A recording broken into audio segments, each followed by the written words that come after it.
Hello everyone, मैं Ankit Kumar. Welcome to my YouTube channel Apna Udaan. बच्चों, आज के इस वीडियो में हम व्हीटस्टोन शेड को देखेंगे, जो पेपर की दृष्टि से बहुत ज़्यादा इम्पोर्टेंट है। आज के इस वीडियो में हम व्हीटस्टोन शेड के संतुलन की स्थिति को सिद्ध करेंगे। चलिए शुरू करते हैं। तो सबसे पहले जो हेडिंग है, हेडिंग का नाम है व्हीटस्टोन सेतु। व्हीटस्टोन सेतु, स्टोन सेतु। देखो जी, व्हीटस्टोन सेतु क्या होता है? एक वैज्ञानिक थे जिनका नाम क्या था? व्हीटस्टोन। क्या नाम था? व्हीटस्टोन। अच्छा, इन्होंने क्या किया? एक प्रतिरोधों का निश्चित यानी कि सुनिश्चित क्रम व्यवस्थित किया, जिसे हम क्या कहते हैं? व्हीटस्टोन सेतु क्रम के नाम से भी जानते हैं। और उस समय उन्होंने क्या कहा था उसको पहले देखते हैं। यानी उस समय इन्होंने किस जटिल परिपथ के बारे में बताया था। देखो क्या होता है, तो यहाँ पर हम पहले आपको एक फिगर बना देता हूँ, ठीक है? देखो फिगर कैसे बनाना है ये भी आप याद रखिए। जहाँ तक प्रयास करिएगा फिगर वर्ग में बनेगा, थोड़ा अच्छा लगता है देखने में, ठीक है? तो यहाँ पर हमारे पास एक रेजिस्टेंस है यानी प्रतिरोध है, जिसका हम नाम देंगे R1। क्या नाम देंगे? R1 नाम देंगे। और यहाँ पर एक प्रतिरोध है जिसका नाम देंगे R3 है, ठीक है? और यहाँ पर क्या होगा? R2। देखो पहले इस फिगर को बना दे रहे हैं अच्छी तरीके से।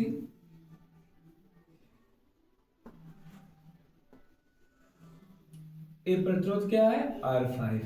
देखो किताब में आपको यहाँ पर R5 के स्थान पे गैलोनोमीटर भी मिलता है, ठीक है? कोई दिक्कत नहीं। यहाँ पर जो R5 होता है गैलोनोमीटर का भी यूज कर सकते हैं। एकदम आपका फिगर सही रहेगा, कोई समस्या होने वाला नहीं है। यहाँ पर हम बैटरी लगा दे रहे हैं। यहाँ पर एक कुंजी है, ये क्या हो गया? कुंजी हो गया, ठीक है? देखो बैटरी मान लीजिए V वोल्ट विभवांतर उत्पन्न कर रही है। इसका नाम क्या है? जो R1 नाम है। इसका क्या नाम है? R2 नाम है। इसका क्या नाम है? R3 नाम है। इसका क्या नाम है? R4। और ये क्या है? R5। जो क्या होता है, कभी कभी यहाँ पर गैलोनोमीटर लगा होता है इसके स्थान पर, ठीक है? चलिए क्या होता है, इसके संतुलन की स्थिति हम लोग किरचॉफ के नियम से चालू करेंगे। चलिए देखते हैं। तो सबसे पहले नाम दे रहा हूं सबका। इसका नाम दीजिए A B। आवश्यकता के अनुसार आप कुछ भी कह सकते हैं, A B C D, ठीक? आवश्यकता के अनुसार क्या कर सकते हैं? ये नहीं जरूरी मैंने A B C बोल दिया, A B C। हाँ, बहुत जगह यहाँ पर R1 को P Q R S ऐसे भी मानते हैं, वो आपके ऊपर डिपेंड करता है आप इसे कैसा मानना चाहते हैं, ठीक है? चलिए देखो, अब इम्पोर्टेंट है बच्चों, जो इसमें सबसे ज्यादा इम्पोर्टेंट है धारा। धारा के निर्धारण को आप सही तरीके से देखिएगा, या दूसरे समझ गए पूरा एकदम साज हो जाएगा। पूरा एकदम अच्छी तरीके से बताऊंगा, आप लोग पूरा ध्यान से देखिएगा। देखो बच्चों, ये V वोल्ट की बैटरी है। कितना है? V वोल्ट की बैटरी है। मैंने मान लिया ये कितना करंट निकाला? I current. ये कितना करंट निकाल रही है? I करंट निकाल रही है, ठीक है? एक V वोल्ट की बैटरी है जो I करंट दे रही है। उसके बाद देखो यहाँ पर आने के बाद, बिंदु A पर आने के बाद डायरेक्शन बदल गया, यानी इसको इस दिशा में जाना है, इसको इस दिशा में जाना है। तो उसके लिए मान लीजिए जो बैटरी था I था, अब वो दो रास्ते में बट गया। इसमें से करंट आ गया जो बैटरी से निकला था, इसमें आ गया I1। और इसमें करंट कितना आ गया? I2 आ गया। इसमें करंट कितना आ गया? I2 आ गया। ध्यान दीजिएगा, फिर से देखिए। बैटरी है V वोल्ट का, I करंट निकाल रही है। एक और चला गया I1, एक और चला गया I2, ठीक है? उसके बाद यहाँ पर I1, तो यहाँ पर भी क्या आ जाएगा? अभी तक I1 आ जाएगा। बट अब देखो B बिंदु से रास्ता दो अलग रास्ता हो गया, एक C पे जा रहा है, एक D पे जा रहा है। तो इसके लिए हम क्या करेंगे? देखो एक यहाँ पर आ रहा है और एक इस दिशा में जा रहा है। हमारे पास I1 करंट है। क्या है? I1 करंट है। और इधर I2 आ गया। मैंने मान लिया इधर कितना आ गया? I3। कितना आ गया? I3। देखो बात ध्यान से समझो बच्चों। यदि हमारे पास मान लीजिए 10 है, क्या है? 10 है, 10 में से 3 चला गया, 10 में से 3 चला गया, तो हमारे पास कितना बच गया? 10, 3 चला गया, यानी कितना बच गया? 7 बच गया। कितना बच गया? 7 बच गया, ठीक है? तो इसी प्रकार से हमारे पास I1 था, I3 इधर आ गया, तो इसमें से कितना जाएगा I1 माइनस I3, कितना जाएगा I1 माइनस के I3, I1 टोटल था, I3 इधर आ गया, तो इसमें से क्या बच गया I1 माइनस के I3 बच गया। ठीक है, उसके बाद देखिए इधर से आ रहा I3, इधर से आ रहा है कौन I2, तो मिलकर के दोनों डी बिंदु पे देखो, इधर से आ रहा I3, इधर से आ रहा I2, तो यहाँ पर मिलकर क्या हो जाएंगे I2 प्लस के I3 हो जाएंगे। अब देखो क्या हुआ, इधर से आ रहा है I1 माइनस I3, इधर से जा रहा है I2 प्लस I3, तो यहाँ पर क्या करेंगे सब करंट को यहाँ पर ऐड कर देंगे, देखते हैं कितना है। देखो बच्चों I1 है और माइनस कितना है I3 है, उसके बाद ऐड करना, इधर से कौन आ रहा है I2 आ रहा है और कौन आ रहा है I3 आ रहा है। देखो माइनस का I3 प्लस का I3 खत्म, फिर क्या बच गया हमारे पास I1 बच गया प्लस I2 बच गया। देखो देखो बच्चों I था, I ही क्या था दो लोग में बटा था I1 प्लस I2, यानी कि यहाँ पर जो I1 प्लस I2 है इसके स्थान पे हम सिंपल I लिख सकते हैं, एकदम बात सही है। अर्थात अब यहाँ से कितना करंट आ रहा है I आ रहा है, कितना आ रहा है I रहा है। देखो जितना करंट हमने दिया था उतना करंट बैटरी में वापस आ जाए, यानी फिगर एकदम बिल्कुल सही है। इस बात का ध्यान देना। इसी प्रकार आपको क्या करना है धारा का बंटवारा करना है, ठीक है, ये सबसे बेस्ट तरीका है। देखो अब हम क्या करेंगे कुछ पास लेकर के किरचॉफ का नियम लगा करके संतुलन की दिशा को सॉल्व करेंगे। चलिए देखते हैं। सबसे पहले जो बच्चों हम पास लेंगे यहाँ पर ध्यान से देखिए, पास यानी कि लूप कौन सा होगा A B D A, तो यहाँ पर साइन दिखा दे रहा हूँ। देखो इस प्रकार से हमने लूप लिया है, ठीक है, A B D A,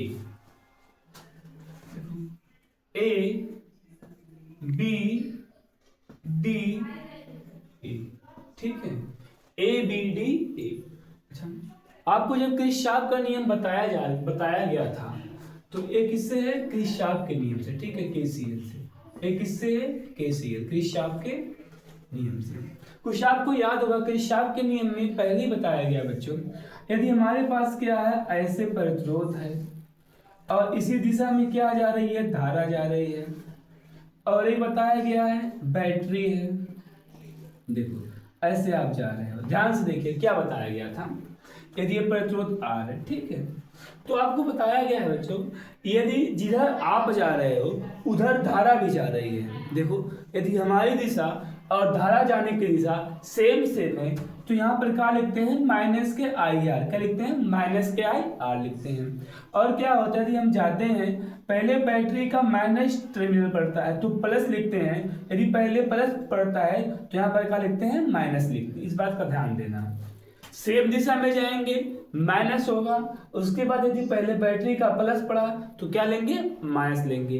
ये बच्चों इसको सही तरीके से लगाने के लिए ये माना जाता है, ठीक है। चलिए पास शुरू करते हैं। पास क्या है A से B चलो, कहाँ चलो A से B चलो, ठीक है।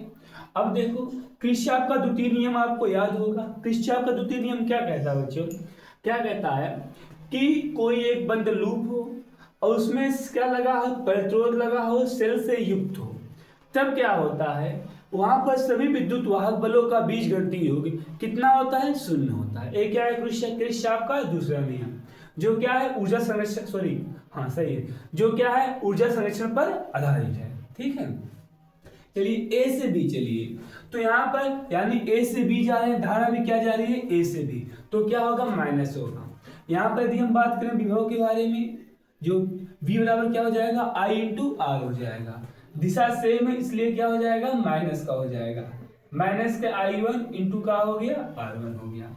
उसके बाद कहाँ से आना है B से D, B से D आना है, दिशा सेम है, दिशा क्या है सेम है, तो यहाँ पर क्या हो जाएगा माइनस हो जाएगा, दिशा सेम तो क्या होगा माइनस I3 इंटू का हो जाएगा R5। अब कई बच्चे सोच रहे होंगे कि यहाँ पर IR कैसे आ गया, देखो बच्चों, विभव लिखा जाता है, विभव, विभव v बराबर कितना होता है, I इंटू आर होता है, जिसे इसमें हम सिंपल विद्युत वाहक बल भी कभी कहते हैं। तो वैसे आपको पता होगा टर्मिनल विभवांतर विद्युत वाहक बल क्या होता है, ठीक है। अच्छा, उसके बाद देखो बच्चों क्या है, ये क्या है, I3 है, ठीक है। अब कहां से जाना है, डी से कहां जाना है, ए जाना है। इस बार देखो, इधर धारा आ रहा है, इधर हम जा रहे हैं, डायरेक्शन विपरीत है, तो क्या हो जाएगा, प्लस हो जाएगा। क्या हो जाएगा, प्लस हो जाएगा। यहाँ पर क्या हो जाएगा, I2 और धारा प्रतिरोध कितना है, R2 बराबर कितना हो जाएगा, 0। अच्छा देखो, अच्छा जो इसमें हम कंडीशन अप्लाई कर रहे हैं, ठीक है। यदि मान रहे हैं कि I3 0 है, I3 कितना है, 0, यदि क्या हो जाए बच्चों, यदि I3 0 हो जाए, देखो मान के देखो क्या होता है, I3 कितना हो जाए, 0, यहाँ पर कितना हो जाएगा, माइनस के I1 और R1, यहाँ पर 0 हो गया तो टोटल कितना हो जाएगा, 0 हो जाएगा, प्लस के I2 और कितना हो गया, R2 बराबर कितना आ जाएगा, 0। अब देखो ये उधर जाएगा तो क्या हो जाएगा, प्लस हो जाएगा। यहाँ पर क्या बच गया, I2 R2 बराबर I1 और क्या आ गया, R1 आ गया। अब देखो I को इधर कर दे रहा हूँ, R को इधर कर दे रहा हूँ, तो यहाँ पर कितना हो जाएगा, यहाँ पर हो गया I2 बटे I1 बराबर R1 बटे R2। ये क्या आ गया, समीकरण नंबर 1। क्या आ गया, समीकरण नंबर 1। अब इसी प्रकार हम क्या करेंगे, एक पास और लेंगे, इस बार कौन सा पास लेंगे, ऐसा पास। एक क्या हो गया, दूसरा पास हो गया, ठीक है। इस बार हमने कौन सा पास लिया है, पास, इसका नाम क्या है, B C D B, B C D B. चलिए लगाते हैं, इसमें भी किसके, किरचॉफ के नियम से, केसी है, ठीक है। देखो किरचॉफ का द्वितीय नियम क्या होता है, फिर यहाँ पर हम लगाते हैं, इसको ध्यान से देखिए। कहाँ जाना है, बी से सी, कहाँ जाना है, बी से सी जाना है। चलिए चलो बी से सी, बच्चों ध्यान से देखो, देखो बच्चों पूरा आपको एकदम संयमता से देखना है एक एक टॉपिक को। यदि आपको नहीं समझ आता, वीडियो पीछे करके देख लिया करो। देखो चलो बी से सी चलना है, ठीक है। तो यहाँ पर देखो हमारी दिशा, धारा की दिशा सेम है, तो साइन क्या होगा, माइनस होगा। तो यहाँ पर कितना आ जाएगा, माइनस का धारा कितना है बच्चों, I1 माइनस कितना है, I3 है।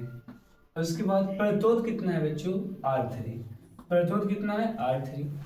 अब कहाँ जाना है, C से D, कहाँ जाना है, देखो पास क्या है, C से D, डायरेक्शन क्या है इस बार, उल्टा है, तो यहाँ पर क्या हो जाएगा, प्लस, क्या हो जाएगा, प्लस हो जाएगा। धारा कितना है, I2 और प्लस कितना है, I3 है। प्रतिरोध के बारे में क्या ख्याल है, प्रतिरोध हमारे पास R4 है।